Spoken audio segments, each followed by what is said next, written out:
Assalamualaikum warahmatullahi wabarakatuh.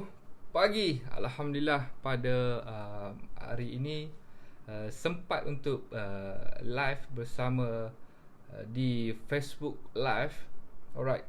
So topik pada malam ini iaitu penting atau tidak insting ataupun kata hati dalam bisnes maupun kehidupan seharian. Alright. Sebelum itu, saya Raja Syafiq memegang klasifikasi sebagai risk planner. Kepakaran saya adalah dalam membantu anda menguruskan risiko-risiko keuangan supaya anda jauh dan tidak terjebak ke dalam financial disaster. Alright. Okay, sebelum tu sebelum untuk saya pergi ke further. Okay, thank you so much yang sudi join live bersama saya. Kita ada Iza. Okay, thank you so much Cik Puan Iza. Alright. So sebelum saya meneruskan perkongsian ataupun sharing pada malam ini dengan tajuk insting ataupun kata hati ini adalah penting atau tidak di dalam bisnes ataupun dalam kehidupan seharian. Alright. So boleh komen clear. Kalau sound okay. Cik Puan Iza, Waalaikumsalam warahmatullahi. Alright. So thank you, kita ada 3 mata memandang. Thank you so much yang sudi join live bersama saya. Alright.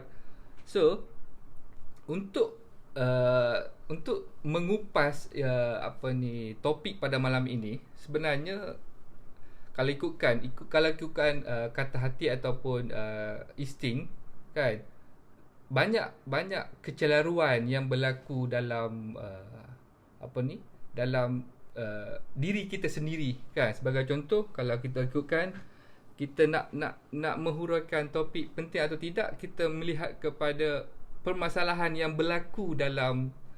Saya ambil contoh ilmu yang saya dapat ni kan, yang saya bakal kongsikan pada malam ni. So saya telah aplikasikan terhadap diri saya. So sebelum ni saya mengalami kecelaruan antara logik akal ataupun kata hati. Alright. Okay, so thank you so much yang sudi join live bersama saya pada malam ini. Alright. So permasalahan yang utama adalah kita tidak dapat membezakan perkara itu benar ataupun tidak kan. Especially kalau di dalam bisnes, semasa kita nak buat keputusan ataupun ketika berada dalam minit mesyuarat untuk team management ataupun management tertinggi. So kita nak decide satu decision kan, kita akan ada satu permasalahan yang okey atau tak okey kita buat keputusan ni kan, apa dia punya efek dan sebagainya. So dia kata hati bercakap A, and then logik akal kita bercakap B. So dia bertentangan. Alright. So alhamdulillah, untuk for the past 6 years, 7 years, saya jumpa ramai orang-orang yang sukses kan, yang dah buat million profit, yang ada cash flow beratus-ratus juta. So mereka mereka berkata tidak semestinya kita menggunakan logik akal sahaja, tetapi mereka ada satu skill yang mana mereka mendengar ataupun mereka mendalami kata hati mereka. So itu adalah topik yang insyaAllah saya akan sharing pada malam ni. Alright. Sebab apa? Seperti contoh, kata hati kata A, and then logik akal kata B. Sebab apa? Reaction dia berlaku disebabkan emotion kan. Sebagai contoh, kalau pasangan kita kata I love you sebagai contoh, tetapi kalau kata hati kita cakap I don't love you, so dia akan keluar I don't love you kan. Ataupun kalau kita bercerita tentang nak buat bisnes, bersungguh-sungguh atau tidak, kalau kata hati kita cakap nak buat sesungguh, kita akan buat sesungguh. Walaupun mak yang paksa kita untuk melihat kejayaan, dia nak melihat kita berjaya, dia nak melihat kita sukses dalam apa bidang kerjaya sekalipun. Tetapi kalau kata hati kita cakap, alah, relax saja, kan, relax saja, besok ada lagi, kan. So kita akan duduk dalam keadaan selesa dan insya-Allah kita akan stay pada tempat yang sama dan pada level yang sama. Alright. Saya ambil satu contoh sebelum saya masuk, saya nak mengupas, saya dalam sesi sharing ni, saya akan bercerita tentang 5 strategi ataupun 5 langkah mudah bagaimana untuk kita percaya kata hati. Okey, sebelum tu saya nak ambil satu contoh di mana kalau ikutkan contoh yang berada di luar negara. Sebagai contoh, saya ambil Elon Musk. Betul. Elon Musk adalah pemilik kepada company Tesla, company SpaceX, dan beliau ada company Boring. So pelbagai company beliau yang beliau tubuhkan.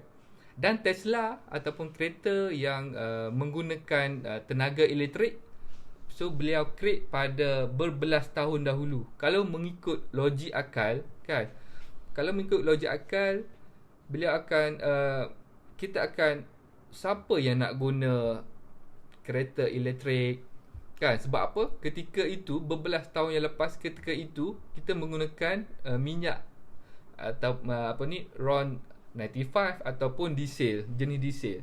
So ketika itu beliau, Elon Musk, tidak menggunakan semata-mata logik akal, tetapi beliau menggunakan insting beliau ataupun kata hati beliau. Beliau mengatakan pada satu hari nanti akan tercetusnya satu revolusi yang mana pengguna kereta bukan hanya boleh menggunakan minyak, tetapi malah boleh menggunakan tenaga elektrik. So far itu antara kejayaan yang dicipta oleh Elon Musk. Dan banyak lagi contoh yang beliau create SpaceX, yang mana beliau mengatakan bukan NASA sahaja yang boleh bawa orang awam, orang rakyat di US untuk ke angkasa, kan. Tapi beliau mengatakan orang biasa pun boleh create dan boleh bawa ke angkasa. Alright, so that's why beliau sediakan SpaceX untuk beliau run bisnes beliau, di mana beliau nak bawa rakyat ataupun sesiapa sahaja untuk pergi ke angkasa. Alright, so diorang pergi plan untuk ke Mars, rasanya aim untuk ke Mars first. Alright, so 5 strategi mudah untuk, ataupun 5 langkah mudah untuk anda garap ataupun kita sama-sama buat, untuk sama-sama aplikasi apa yang kita boleh buat untuk percaya kata hati. Alright, poin yang pertama adalah anda kena beri ruang dan peluang. Alright, so poin yang pertama, anda perlu beri ruang dan peluang. Alright, poin yang pertama, dia bercerita tentang apabila kita perlu beri ruang dan peluang, kita jangan terlalu cepat untuk tepis apa yang ada dalam kata hati kita. So kita duduk relax, and then kita bagi ruang dan peluang. Kita fikir, adakah benda ini bagus atau tidak, adakah benda ini ada kesan yang baik ataupun yang lebih buruk. Okay, so thank you so much yang join. Kita ada Cik Puan Nabilah Nasir, kita ada Tuan Muhammad Azmi Yaakob, antara sahabat yang sukses di UiTM Shah Alam. Alright, so dalam poin pertama, kita perlu step back ke belakang. Dan kita tanya diri kita, adakah benda ini boleh atau tidak, adakah benda ini bagus atau tidak. So kita perlu step back, kita tanya diri kita. Alright, tanya kata hati. Alright, thank you so much yang sudi join live bersama saya, Nurul Al-Hafiz. Ya, Tuan Nurul Al-Hafiz, dan kita ada Tuan Muhammad Zulkifli Osman. Masya Allah, ini sahabat, antara sahabat seperjuangan. So sihat-sihat belaka. Semoga, saya doakan anda semua sihat-sihat belaka. Alright, so alhamdulillah saya diberi izin untuk berkongsi live di Facebook Raja Syafiq dan di Facebook page Raja Syafiq. Alright, so dua platform yang yang akan saya kongsikan. Alright, terbaik Idul Rafiq. Masya Allah, terima kasih Ili. Alright, so sebab apa? Untuk poin pertama, kita perlu beri ruang dan peluang. Sebab apa? Kalau melihat kepada nature akal, so akal ni dia akan mencari input ataupun mencari kekuatan hujah untuk hujah tu nampak betul. Alright, okay, sebagai contoh meja kita akan nampak kekuatan meja disebabkan adanya dia punya kaki meja, betul. Okay, sebagai contoh, untuk business owner, saya ambil sebagai contoh business owner. Apabila kita nak melakukan memulakan satu perniagaan ataupun satu bisnes, kan, okay, first kali contohlah kita nak, okay, saya nak jadi sebagai risk planner sebagai contoh, ataupun saya nak jadi takaful advisor sebagai contoh. So akan ada talk ataupun kita terdengar satu hujah yang mengatakan, ramai ke yang berjaya sebagai risk planner, ataupun ramai ke yang dah boleh buat income dengan sebagai takaful advisor dan sebagainya. So ketika itu otak akan mencari hujah-hujah untuk menyokong supaya nampak betul. Okey, sebagai contoh, so kita, okay, thank you so much Tuan Rizwan Hauza. Masya Allah, ni antara antara idola dan orang yang saya respect, antara frontliner berada di Johor. Semoga Tuan sihat-sihat dan dipermudahkan urusan Tuan di sana. Alright, semasa sekatan jalan raya dan sebagainya. Alright, okay, so sama juga apabila contoh, saya ambil contoh, bila kita cita-cita kita sebagai ingin menjadi seorang anggota atau pegawai polis sebagai contoh. So logik akal hati kita nak ingin nak menjadi seorang pegawai polis sebagai contoh, saya ambil sebagai contoh. Tapi akal kita akan mengatakan, boleh ke, kan, kita ni tak ada keturunan mak ayah, pakcik makcik, tak ada seorang pun kerja polis, kan, takkanlah kita boleh jadi polis yang berjaya sebagai contoh. Dah keluar satu kaki, betul, satu kaki, dia akan menguatkan. Sebab apa? Hujah ni dia akan mencari hujah akal, dia akan logik akal ni, dia akan mencari hujah untuk nampak hujah tu betul. So kaki yang pertama keluar, so kaki yang kedua akan keluar. Apabila hujah yang kedua, betul lah, kan, kita dah lah tak pandai, degree tak ada, SPM saja yang ada, dah lah tak handsome, kan. So kaki kedua akan keluar, dan seterusnya kaki ketiga dan keempat.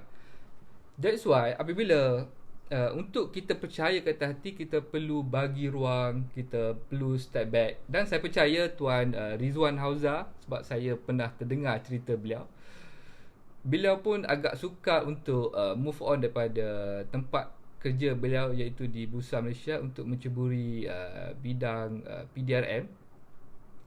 Dan ramai yang berkata beliau proceed untuk ke PDRM disebabkan itu adalah kata hati beliau, dan beliau ingin berjasa pada negara dengan melalui kerjaya seorang pegawai polis. Alright, so thank you so much Tuan, insyaAllah. Amin. Kita ada Albo, insyaAllah. Amin. Alright, Tuan Mawardi.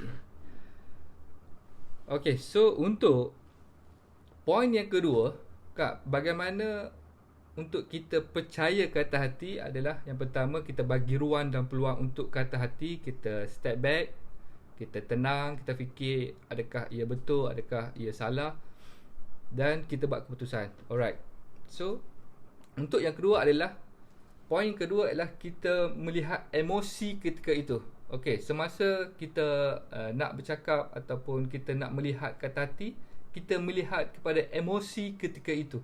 Adakah emosi kita tengah marah ataupun emosi kita masa itu terlalu gembira? So itu pesanan antara pesanan yang saya dapat. So apabila untuk melihat kata hati, kita perlu melihat apakah emosi ketika itu. Adakah emosi kita terlalu marah? Sebab apa? Apabila kita marah, insya-Allah apa-apa decision dia akan mendatangkan keburukan lah. Dia akan mendatangkan the worst, dia akan mendatangkan cacat cela dan sebagainya. Dia memudaratkan sebenarnya. Sebab apa? That's why untuk melihat kita nak melihat kata hati, untuk kita nak percaya kata hati, that's why masa ketika itu kita kena melihat kepada emosi kita. Adakah adakah berada dalam emosi yang marah gila-gila ataupun terlalu gembira. Sebab apa? Kalau terlalu gembira pun tak boleh juga, tuan-tuan. Sebab apa? Apabila kita terlalu gembira, kita akan melakukan satu decision yang tidak betul juga. Sebagai contoh, kita menang pertandingan ataupun kita menang 1 juta, betul, 1 juta, kita ada 1 juta cash.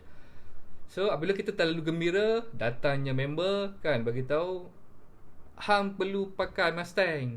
So untuk nak dapat answer untuk awet tengok hang macam mana apa semua kan, hang perlu pakai Mustang. Alright, okay, so ambil duit Mustang, beli saja. Betul. So kat situ sebenarnya apabila kita terlalu gembira, insya-Allah kita akan buat kesilapan ataupun kita akan buat sedikit kecacatan dalam decision. Alright, Albo, kita ada Nik Syafiq, Tuan Nik Syafiq Kemah Sobak. Alhamdulillah, terima kasih Tuan Nik Syafiq. Tak ada Ashraf Mustafa, handsome, kaya dan berjaya, masya-Allah. Amin, amin. Alright. So itu adalah antara contoh poin yang kedua, di mana untuk melihat kepada kata hati, kita perlu melihat kepada apakah state emotion kita pada ketika itu. Adakah kita dalam keadaan marah ataupun keadaan terlalu gembira. So dia nak kena ada dalam keadaan tenang, relax. Tenang, relax. Sebagai contoh, saya ambil sebagai contoh apa yang saya hadapi, apa yang saya aplikasi ilmu ni pada diri saya yang lepas. Pada tahun 2018, I think 2018 kan, ketika di mana saya diberhentikan kerja. Okey, ni kisah ni saya dah cerita dalam live yang lepas, tapi saya nak relatekan sedikit. Semasa yang saya dapat tahu yang saya akan dipanggil oleh bos, di mana company akan terminate beberapa orang disebabkan beberapa isu lah, termasuk technical issue yang company nak restructure dan sebagainya. Dan ketika itu apabila saya dapat tahu yang berita tu, semua orang dah tahu dah sebenarnya, nama saya dah ada dalam list. Tapi masa tu saya cuba untuk tenang. Saya cuba untuk say bersyukur, alhamdulillah, betul. Dan padalah masa kejadian di mana my ex-boss lah, ex-boss dia panggil, okey, cakap Raja Syafiq, as we know, kita bla bla sekian. So dia speaking lah, dia bagi tahu yang company kita tengah restructure dan kita perlu macam tu lah kan, kita perlu senarai pendek ataupun kita perlu terminate, kita perlu untuk tidak continue your contract, macam tu. So saya dan alhamdulillah ketika tu apabila state emotion saya ketika tu berada dalam keadaan tenang. Sebab ada kes yang sebelum saya tu, ada beberapa orang yang dipanggil sebelum saya, dia terlalu emotion. Ini cerita lah, ini cerita daripada member juga. Dia cerita yang si fulan mengamuk kan, mengamuk gila depan bos sebab apa dia tak di continue contract, dia di terminate dan sebagainya. So dia mengamuk dan sebagainya. Dan saya tahu dan saya yakin dan percaya, kata hati saya yakin dan percaya, kalau andai ada jodoh kat sini kan, ada rezeki kat sini, insya-Allah kan. Sebab apa? Rezeki tak pernah cepat dan lambat. Rezeki tak cepat, tak lambat. Rezeki tak salah alamat, tuan-tuan. So saya pun ketika berjumpa, saya bagi tahu, alhamdulillah puan, kan, puan dah ambil saya sebelum ni pun dah syukur, kan. Saya dapat income daripada disebabkan puan ambil saya dapat, saya tak ingat, dalam 2 years lah, rasanya dekat 2 tahun, saya dekat company tu, company IT ketika tu. Sedih tu confirm lah, kita akan rasa sedih betul. Sebab apa? Time tu gaji tinggi, kan, experience banyak. So alhamdulillah ketika itu saya tenang, relax, dan saya fikir, kata hati, cakap, InsyaAllah ada rezeki yang lebih baik dekat tempat lain. Alright. So saya jumpa my ex-boss ketika itu. Saya bagi tahu, terima kasih puan kerana sudi ambil saya sebagai staff, your staff, dan train dan sebagainya. Sebab kalau tuan-tuan kenal saya, sebenarnya saya background business study business management dalam banking dan Islamic banking. So memang saya zero IT. Tapi alhamdulillah dengan sedikit skill communication, kan, alhamdulillah kita dapat bagi ruang dan peluang untuk, maksudnya my ex-boss tu dia bagi ruang dan peluang untuk saya belajar di berkenaan dengan IT. Alright, ketika itulah. So saya pun ketika tu saya senyum, tetap senyum, dan apabila nak balik, itu last day lah, kan, cerita last day lah ketika itu. So member yang satu team pun semua dia orang dah macam bersedih lah, kan. Sebab saya ketika itu seorang yang happy go lucky, seorang yang happening. So dia orang rasa macam kehilangan tidaklah batu permata, tetapi buat mereka ketawa, gembira. So mereka kehilangan seorang yang bernilai lah bagi mereka. Alright. So ketika tu mereka sedih, kan. Ada beberapa orang lah, dalam 5-6 orang time tu. Apabila lepas saya jumpa bos tu, kan, saya pun jumpa lah mereka. Saya cakap, okay, terima kasih, gini-gini, dan soal biasalah macam majlis perpisahan tu. Dan ketika itu diorang tu macam sedih lah, muka muka sedih, kan. Muka senonyok. Senonyok, bahasa apa tu, senonyok. Jadi apabila mereka sedih, saya cakap, alah, tak payah sedih, kan. InsyaAllah kalau ada rezeki, kita akan jumpa lagi.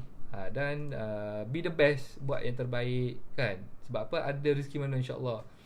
So semua time tu HR pun turut bersedih lah. Dia cakap, Syafiq, I terpaksa bagi you surat gini-gini. Dan itu memang dah memang dia punya tanggungjawab untuk bagi termination letter dan sebagainya. So saya bagi tahu tak ada masalah. Sebab apa, insyaAllah ada rezeki di tempat yang lain. Long story short, selepas tu, kan, alhamdulillah dapat offer yang lebih baik, kan. So itu cerita lain lah, panjang lah kalau saya nak cerita. Alright. Itu antara selingan lah untuk tuan dan puan lebih faham apakah poin yang kedua saya masukkan, iaitu untuk melihat ataupun untuk percaya kata hati, kita perlu melihat apakah state emotion ketika itu. Adakah emosi kita tenang, adakah emosi kita terlalu sedih, ataupun terlalu marah, ataupun terlalu gembira. So ciri-ciri itu kita perlu untuk melihat. Sebab apa? Dia akan mempengaruhi apakah keputusan yang kita buat dan apakah kesan ataupun natijah yang bakal kita akan hadapi. Alright. So guys, kita dah masuk ke poin yang ketiga. Alright. So poin yang ketiga ataupun langkah mudah yang kita boleh tengok untuk kita percaya kata hati adalah yang ketiga, sewaktu kita mendengar kata hati, kita jangan biarkan minda yang take over kita punya kata hati. Alright. Okay, saya ulang lagi sekali. Ketika kita mendengar ataupun menyelami kata hati kita, jangan biarkan minda yang take over kata hati kita. Alright. So, okay, maksud dia masa kita melihat gerak kata hati ataupun gerak hati ataupun insting ataupun orang panggil intuition, kan. So masa itu sebab akal logik dia akan minda, akal logik dia akan selalu bertentangan dengan kata hati. Okey, akal logik kita akan bagi tahu A, tapi kata hati kita akan bagi tahu B. So dia akan clash, kan. So macam-macam mana pun dia akan clash antara logik akal dengan kata hati. So ketika itu, sewaktu untuk kita melihat, kita nak percaya kepada kata hati, jangan sekali biarkan minda yang control ataupun take over kita punya kata hati. Sebab apa? Kalau minda yang take over kata hati kita, insya-Allah kolas, hancur. So lebih kurang macam itulah. Dia akan sebagai contoh, saya ambil satu contoh yang mudah lah. Sebagai contoh, okey, seorang lelaki, dia, okey, cerita dia macam ni. Seorang lelaki dia tengah approach ataupun dia tengah melamar seorang perempuan, sebagai contoh. Do you marry me, sebagai contoh. Betul. Dan ketika itu, kalau kata hati perempuan tu kata yes pada permulaan, so dia kena bagi tahu yes dekat lelaki tu. Tetapi kalau dia lambat ataupun dia memberi ruang kepada minda yang take over kata hati dia, kan, dia lambat sikit dia berfikir, so logik ataupun hujah-hujah yang nak bagi nampak betul tadi, logik akan berhujah, tengok mamat ni macam biasa-biasa saja, kan. I dah lah nak kahwin dengan lelaki yang, kalau boleh I nak happy birthday dapat merch, kan, A45. Nampak lelaki ni macam tak ada duit saja, kan. So start time tu logik akal akan masuk. Sebab apa? Akal logik time tu dah take over kita punya kata hati. So banyaklah, dah lah nampak selekeh. Betul? Ni mesti keturunan ni besar-besar saja, kan. Kita nak cari keturunan Tengku, keturunan Diraja semua. So banyak logik akal akan buat kaki, seperti meja tadi lah. Meja, kekuatan dia adalah kaki meja. So sama juga akal fikiran ataupun logik akal, kita akan percaya benda tu. Sebab apa? Ada hujah-hujah yang akan nampak, yang akan bagi nampak nice. Betul lah, kan. Betul lah, disebabkan kenapa aku tak boleh berjaya dalam hidup, disebabkan satu, keturunan aku pun tak ada yang pernah berjaya. Semua biasa-biasa saja, kan. Yang ada penagih dadah dan sebagainya. So contoh. That's why hujah akan untuk logik akal akan mencari hujah-hujah supaya benda tu nampak betul. Dan dia akan, of course, akan bertentangan dengan kata hati. Alright. So itu adalah point yang ketiga. Alright. Dan seterusnya, langkah ataupun point yang keempat, iaitu berehat sebentar. Alright. Saya ulang, untuk point yang keempat adalah berehat sebentar. So apabila kita seharian kita dah banyak melakukan keputusan, kan, apabila kita hidup ataupun kita berada dalam kehidupan seharian, dalam rumah tangga dan sebagainya, kita banyak melakukan decision pada ketika itu. Sebagai contoh, pada hari ini saya dah banyak melakukan keputusan, baik dalam bisnes, baik dalam family, kan, dan sebagainya. So kadang-kadang kita dia panggil macam decision fatigue, kan. Decision fatigue, dia kalau bahasa Melayunya adalah kita dalam kelitihan dalam memberi keputusan, dalam membuat keputusan. So kita disuggest ataupun kita disarankan untuk kita berehat seketika, kan. Sebagai contoh, saya ambil contoh ketika semasa yang isu ataupun cerita yang saya diberhentikan kerja dan sebagainya, ketika itu apabila saya mendengar, kan, saya mendengar kecewa tentu, dan saya mendengar ura-ura dan saya akan dipanggil oleh my ex-boss. So saya pun ketika itu cepat-cepat untuk bertenang. Alhamdulillah time tu diizin untuk saya settlekan berapa zikir. Alhamdulillah ketika itu sempat untuk berzikir, dan adalah zikir-zikir yang saya zikirkan setiap hari, alhamdulillah diizinkan Allah. So apabila, kalau you all ataupun tuan dan puan tak tahu nak buat apa, mungkin boleh ketika berehat sebentar tu mungkin boleh ambil wudu, and then solat solat hajat. Dan time tu untuk kita tenang, untuk kita relax. Sebab apa? Kita dah banyak buat keputusan pada hari itu. So seperti sebagai contoh, kalau kita nak buat keputusan untuk kahwin, ataupun untuk invest kan, ataupun untuk tak kisah, untuk nak ambil perlindungan, ataupun nak ambil medical card, plan medical card sebagainya. So kita perlu ada kita bagi masa untuk diri kita bertenang, kita rehat sebentar kan. Sebab apa? Kita dah seharian dah, kita banyak dah kita fikir kan. Sebagai contoh, okey, kita nak nak makan nasi ke, nak makan burger, kita nak buka IG ke, nak buka Facebook kan, kita nak buka Twitter ke, nak buka ni. So kepenatan otak ataupun kepenatan kita dalam membuat keputusan, that's why kita disarankan untuk kita berehat sebentar, untuk kita dapatkan decision among the best lah, untuk dapatkan keputusan yang terbaik dalam yang paling baik. Alright. Dan poin yang terakhir, poin yang terakhir ni poin yang cukup bagi saya cukup fantastic level. The most point yang bagi saya the most powerful, iaitu ketika anda bercakap dengan sendiri kan, dengan diri sendiri tu. The moment you cakap, maksudnya poin kelima dia lebih kurang, you kena bercakap dengan diri you sendiri. Okay, sebagai contoh, the moment you bercakap dengan diri you sendiri, diri kita akan bagi respon, ataupun kita akan dapat satu jawapan yang betul. Sebab apa? Dalam satu quote yang saya terbaca dalam buku, tak ingat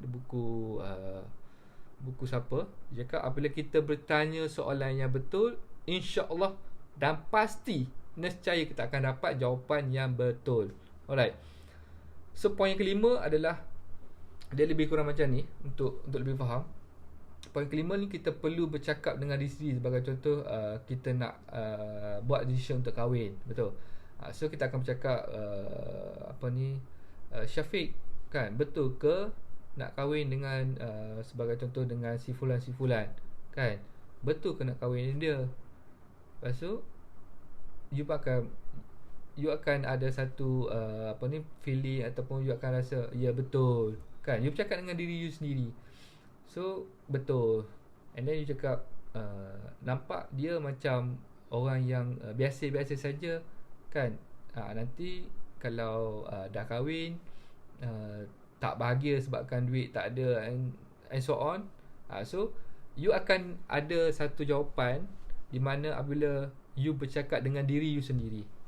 So mostly yang saya jumpa, ataupun yang the success person, antara yang yang saya pernah baca melalui pembacaan, melalui sharing daripada my circle, dan saya berjumpa sendiri dengan orang-orang yang telah sukses dalam apa yang mereka buat, apa yang mereka nak capai, mereka tercapai. Sebab apa? Mereka banyak berinteraksi atau bercakap dengan diri sendiri.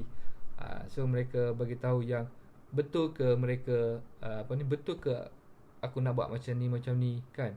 So kita akan, insyaAllah kita akan dapat satu jawapan yang betul. Sebab apa?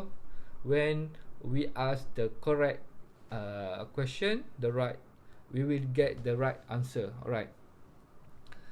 So itu antara antara 5 langkah mudah yang boleh kita garap dan kita sama-sama apply. So saya harap semoga sedikit sharing pada malam ini membantu anda dalam membuat satu keputusan, baik keputusan untuk untuk dalam bisnes ataupun dalam kerjaya ataupun dalam kehidupan seharian.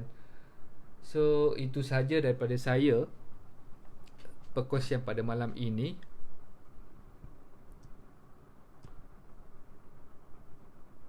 Betul, bila dah move on ke kerjaya lain ambil masa juga nak serasikan. Alhamdulillah dipermudahkan. Betul Tuan Rizwan. Alright, so saya doakan semoga urusan kita semua dipermudahkan semudah-mudahnya, dan saya doakan semoga kita dijauhi daripada mara bahaya, daripada wabak, bencana, penyakit whatsoever sejauh-jauhnya, dan diberi diberi kesihatan yang baik sebaik-baiknya, dilimpahkan rezeki selimpah-limpahnya. Dan itu sahaja daripada saya pada malam ini. Hari ini adalah perjuangan, esok adalah pengharapan, dan lusa adalah hari kemenangan untuk kita semua. Alright, so Assalamualaikum warahmatullahi wabarakatuh. Pagi.